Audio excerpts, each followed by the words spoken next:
उनी निकट कर्मचारीको मनोमानी बढ्दै गएको छ। पुनर्बिमा सम्बन्धी ब्रोकर WTW को कार्यक्रममा सम्बन्धित निकायको स्वीकृति बिना नै कर्मचारीहरू गए। यसरी जानेमा कम्पनीका कर्मचारी सृजना पन्त र हरि बर्तौला हुन्। उनीहरूले कम्पनीबाट विदेश भ्रमणमा जाने स्वीकृति पाएका थिएनन्, तर घरायसी बिदा लिएर कम्पनीको कामसँग सम्बन्धित महत्त्वपूर्ण कार्यक्रममा सहभागी हुन बैंकक गए। यसअघि संसदको चुनाव ताका आचार संहिता उल्लङ्घन गर्दै सृजना पन्त र हिरा बर्तौला सिङ्गापुर गएपछि विभागीय कारबाहीको सिफारिसमा परे। उनीहरूले कारबाही रोक्न अध्यक्ष दिनेश उपाध्यायलाई बैंककमा यही चैत्रमा भएको WTW को कार्यक्रममा सहभागी गराए। यो आफू माथिको विभागीय कारबाही रोक्ने दाउ थियो। उनीहरू गएको समयमा पनि चुनावी आचार संहिता लागेको थियो। रोचक त यो छ कि बैंकक भ्रमणमा पूर्व CEO ज्ञानेन्द्र ओझा, नेपाल एयरलाइन्सका अनिल शर्मा पनि सहभागी भए।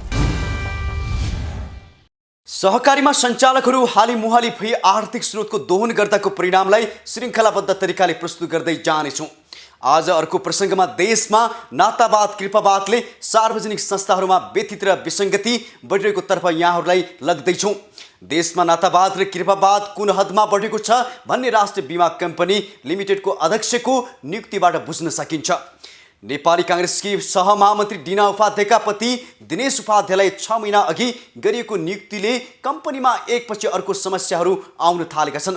बीमाबारे गहिरो अध्ययन नभएका र योग्यता पनि नपुगेका व्यक्तिलाई अध्यक्ष बनाइदाका समस्याहरू धमाधम सतहमा देखिन थालेका छन्।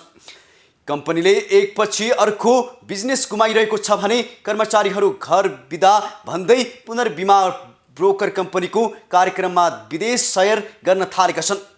यसले राष्ट्रिय बीमा कम्पनी लिमिटेडमा व्यथिति बढ्दै गएको छ। सहकारी संस्थाहरूलाई नेताहरूले आफ्ना मान्छे भर्ती गर्ने अखडा बनाउँछन् भन्ने उदाहरण बनेको छ राष्ट्रिय बीमा कम्पनी लिमिटेड। यसको नकारात्मक असरहरू पनि छिटै देखिसकेका छन्। कम्पनीका अध्यक्ष दिनेश उपाध्यायलाई योजनाबद्ध तरिकाले 2079 सालको असोजमा अध्यक्षमा नियुक्त गरियो। उनको नियुक्ति चुनावको मुखमा भयो। निर्वाचन आचार संहिताको बेलामा नियुक्ति पाएका दिनेशको उक्त पदमा योग्यता नपुगेको खुलेको छ। उनको योग्यतामाथि प्रश्न उठेपछि अख्तियार दुरुपयोग अनुसन्धान आयोगमा उजुरी दर्ता भइसकेको छ। आइतबार दर्ता भएको उजुरीमा राष्ट्रिय बीमा कम्पनी लिमिटेडको अध्यक्ष पदमा रहेका दिनेश उपाध्यायको नियुक्ति गैर कानुनी र त्रुटिपूर्ण रहेको भनिएको छ। नियुक्तिका बेलामा बायोडाटा पेश गरेका उनले आवश्यक प्रमाणपत्र तथा कागजातहरू पेश नगरेको अख्तियारको उजुरीमा उल्लेख छ। राष्ट्रिय बीमा कम्पनीको अध्यक्ष बन्न योग्यताबारे असोज 23/2079 मा राजपत्रमा उल्लेख छ, जस अनुसार बुदा नम्बर 49 को कमा बीमा बैंक तथा वित्तीय संस्था वा सम्बन्धित क्षेत्रका संगठित संस्थाहरूका सञ्चालक वा पदाधिकारी तहमा वा सरकारी सेवा वा संगठित संस्थाको अधिकृत स्तरमा कम्तीमा 5 वर्ष काम गरेको हुनुपर्ने भनिएको छ। 49 को खमा कुनै पनि विषयमा स्नातकको उपाधि हासिल गरेको र विदेशी वा स्वदेशी बीमा बैंक तथा वित्तीय संस्था वा सम्बन्धित क्षेत्रको संगठित संस्थाको सञ्चालक वा पदाधिकारी तहमा वा सरकारी सेवा वा संगठित संस्थाको अधिकृत स्तरमा कम्तीमा 3 वर्ष काम गरेको उल्लेख छ। 49 को गमा चार्टर एकाउन्टेन्सी गरेको वा बीमा, मौद्रिक, बैंकिङ, वित्तीय, वाणिज्य शास्त्र, व्यवस्थापन, जनप्रशासन, तथ्याङ्क शास्त्र, गणित, अर्थशास्त्र वा वाणिज्य कानुन विषयमा स्नातकोत्तर उपाधि हासिल गरेको हुनुपर्छ। योग्यता नपुगेका उपाध्यायले नेपाली काङ्ग्रेसकी सहमहामन्त्री डिना उपाध्यायको पति भएकै कारण राष्ट्रिय बीमा कम्पनीको अध्यक्ष बन्ने अवसर प्राप्त गरे। जनार्दन शर्मा अर्थमन्त्री हुँदा शेरबहादुर देउबाको दबावमा दिनेश उपाध्याय कम्पनीको अध्यक्ष बन्नु अघि उनी मकवानपुर जिल्ला सहकारी सङ्घका सचिव थिए। उपाध्यायले बायोडाटा बुझाए पनि योग्यताको विस्तृत विवरण नबुझाएको खुलेको छ।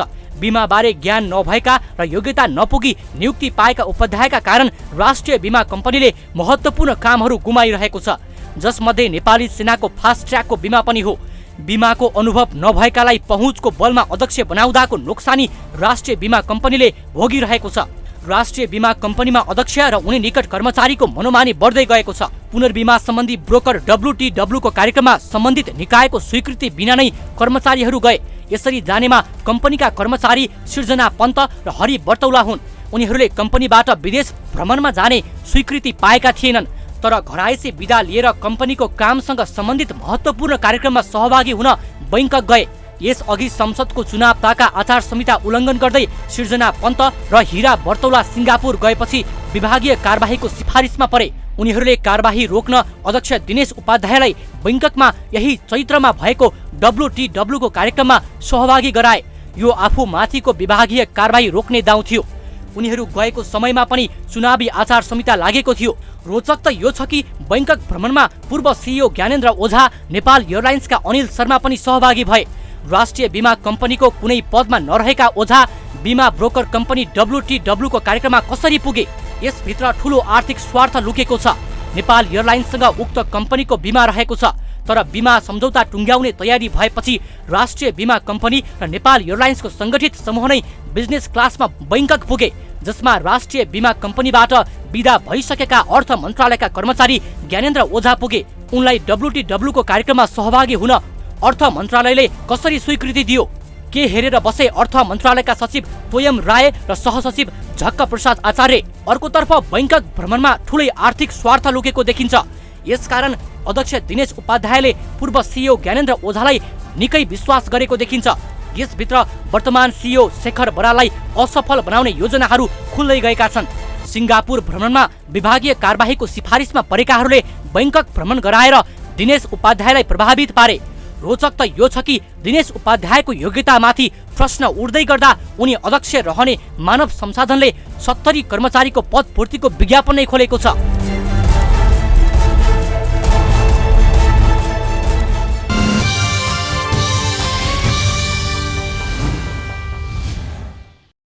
दर्शक वृन्द, देशमा व्यथिति र विसङ्गतिको मारमा सर्वसाधारण पर्दै आएका छन्। अन्याय अत्याचार सहनु यसलाई प्रोत्साहन दिनु हो। त्यसैले हरेक नागरिकको आवाज यस विरुद्ध हुनुपर्छ। माउन्टेन टेलिभिजन HD व्यथिति र विसङ्गति विरुद्धको अभियानमा छ। हामीलाई सुझाव र सल्लाहका लागि तपाईहरूले हाम्रो इमेल mountain.reporting@gmail.com र सम्पर्क नम्बर 0150108006 मा जानकारी गराउन सक्नुहुनेछ। हाम्रो कार्यक्रम www.emountaintv.com, YouTube channel mountain TV HD मा पनि हेर्न सक्नुहुनेछ। हामी आगामी कार्यक्रममा विकृति विसङ्गतिका भण्डाफोर गर्ने रहेछौँ। आजका लागि माउन्टेन टेलिभिजन HD को मिसन न्युजबाट बिदा दिनुहोस्। नमस्कार।